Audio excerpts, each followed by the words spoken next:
Réagissez avec Benoît Dutrisac par courriel. dutrisac@commercialcube.radio. Bon, il y a une nouvelle aujourd'hui dans le 24 heures. On apprend qu'entre 2018 et le septembre 2022, 5834 places de stationnement de rue ont été retirées ou réallouées dans la métropole sous l'administration de notre chère Valérie Plante, qu'on salue d'ailleurs. Ça m'a amené à me demander qu'est-ce qui arrive dans le dossier du quartier Saint-Michel. Vous vous souvenez, à la mi-septembre, des manifestants avaient promis de bloquer chaque semaine des rues de Montréal pour exiger le retrait de nouvelles pistes cyclables, ayant forcé le retrait de dizaines de places de stationnement dans le quartier Saint-Michel. Avec nous, Caroline Durette-Roussin, organisatrice de cette manifestation contre les pistes cyclables dans Saint-Michel. Madame Durette-Roussin, bonjour. Bonjour, ça va bien? Êtes-vous bien, merci. Est-ce que vous êtes contre les pistes cyclables là, d'emblée? Là? Est-ce que vous êtes une vilaine qui déteste les vélos? Non. Moi, je trouve que c'est supposé... Avancez-vous du micro. C'est supposé, pour moi, le vélo d'être un divertissement. Ça peut être un moyen de transport. C'est pas ça le souci. J'ai rien contre les cyclistes. Je trouve qu'eux aussi devraient avoir leur place, être en sécurité. Mon souci, moi, c'est le fait de comment ils ont aménagé leur infrastructure qui sont pas, je trouve... moi, personnellement, qui sont pas logiques dans les emplacements. Là, dans Saint-Michel, on a retiré des places de stationnement. Oui, plus de une centaine de places. Ça, j'imagine, ça a été fait avec consultation, avec discussion. La mairesse Lavigne-Lalonde vous a invité, prendre un petit thé, des biscuits pour discuter. J'imagine que tout ça a été fait de cette façon-là. Ça a été fait, oui. Elle nous a convoqués à des assemblées. Elle a prévu, elle a annoncé à l'avance comme quoi c'était quoi son plan d'installer de nouvelles infrastructures pour les cyclistes. On s'est présenté les résidents de Saint-Michel, Parc Extension, Villeray. Au moment où elle nous a annoncé le plan, on avait beau soulever nos craintes, les enjeux que ça va avoir. Par exemple? Par exemple, en hiver.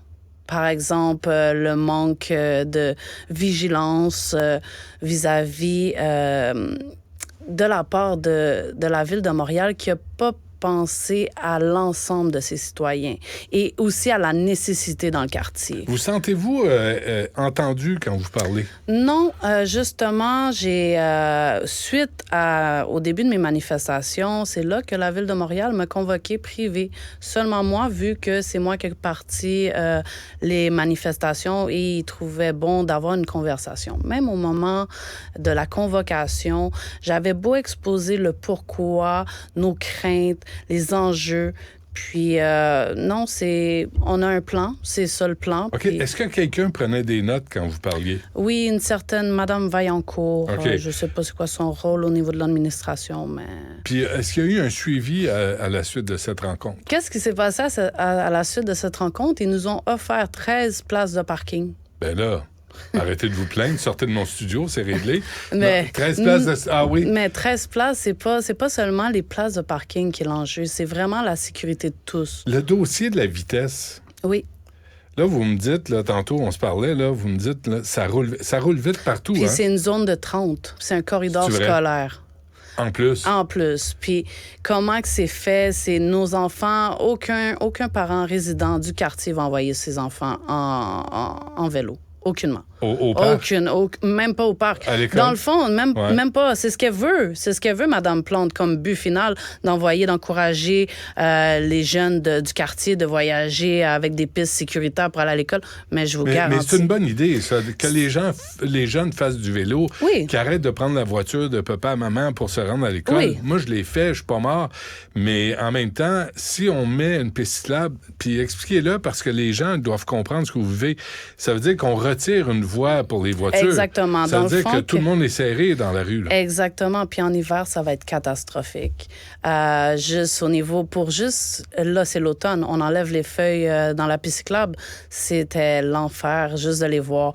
Les camions d'éboueurs, les camions de pompiers ou même les ambulances. Du moment qu'elle a mis notre rue en un sens unique, c'est qu'il bloque tout le monde. C'est la logique de comment qu'elle l'a placé. Surtout que moi, elle a mis une piste cyclable qui va de Frédéric-Bach jusqu'au parc Sainte-Lucie. Mais le parc Sainte-Lucie, au bout où que moi je suis, c'est un cul-de-sac. Il n'y a pas de rack à vélo là, pour parquer son vélo là, non plus. Là. Fait que c'est juste l'incohérence.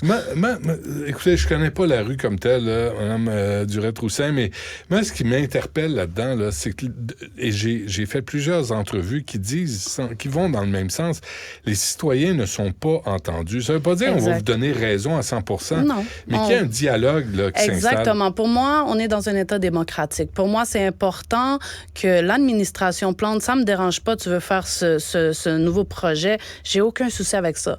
Mais le souci que j'ai, c'est que quand on se présente dans les conseils, on n'est pas entendu. Si elle aurait décidé d'implanter ces infrastructures en disant, bon, moi, j'ai ciblé telle et telle rue dans le quartier Saint-Michel, dans le quartier Villeray, Parc-Ex, puis après, avec les citoyens résidents de chaque quartier respectif, aurait eu un main levée en soulignant, tu sais, c'est normal. C'est pas juste, on fait une assemblée juste pour vous informer. Non. Consultation. Consultation, c'est dans les deux sens. C'est aussi d'entendre le citoyen, d'entendre pas juste les mécontentements, mais ses doutes, ses craintes, c'est de rassurer son résident, ses citoyens. Et là, ce que je comprends, c'est que ce sont des monologues. Exactement. On vous parle...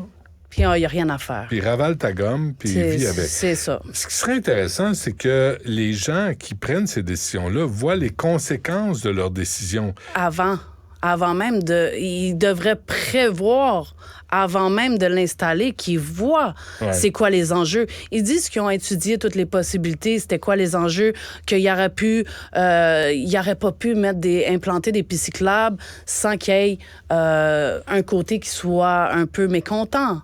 OK, fine, c'est l'automobiliste. Mais le fait est que tu dis, soi-disant, vouloir protéger ton cycliste comme le piéton, mais excuse-moi, l'enfant ou la personne âgée qui tombe dans la rue, il n'y a aucun échappatoire. Il va se faire frapper pareil. Mon fils, personnellement, il s'en allait au parc à cause qu'elle a mis sa piste cyclable d'une manière que le parking cache le piéton. Puis il n'y a pas de stop. Justement, au coin d'un parc, il y a un passage piéton, il n'y a même pas aucune annonce. Écoutez, est-ce que vous avez invité Mme Lavigne-Lalonde venir sur votre rue puis lui expliquer ça, puis regardez le résultat que ça donne? Ça marche pas, votre affaire. Dans votre bureau, ça marchait. Dans la vraie vie, ça marche pas. Est-ce qu'on peut s'asseoir et négocier quelque chose? J'ai essayé, mais Mme Vaillancourt, elle a dit qu'elle s'est présentée à quelques reprises pour vérifier, mais ils disent, selon leur ingénieur, que c'est tout à fait faisable. Mais... Écoute donc. Alors, c'est quoi les prochaines... Il y a des manifestations, là. Oui, prochainement. Oui, bien sûr. C'est sûr que là, j'ai eu un moment de repos parce que... Bref, ça prend beaucoup d'énergie faire tout ça. C'est stressant, ouais. Mais la prochaine manifestation va avoir lieu le 7 novembre? Le 7 novembre au conseil d'arrondissement sur la rue Ogilvie. Parce qu'il faut continuer à se faire entendre. Puis après, ça va être l'hiver. Après, je vais laisser les gens en hiver souffrir, puis ils vont comprendre vraiment les enjeux qu'on vit. Puis après ça, au printemps, on va être les premiers en train de recommencer parce que ça fait pas de sens de pas se faire entendre. Parfait. Caroline Durette-Roussin du quartier Saint-Michel, bonne chance. On va suivre le dossier. On va voir ce que ça donne, puis donnez-nous des nouvelles. Parfait, Véjo. Merci beaucoup. Du Trisac. Ce balado est disponible sur l'application et le site cubradio.ca. La plateforme audio et vidéo où les contenus francophones sont fièrement en vedette.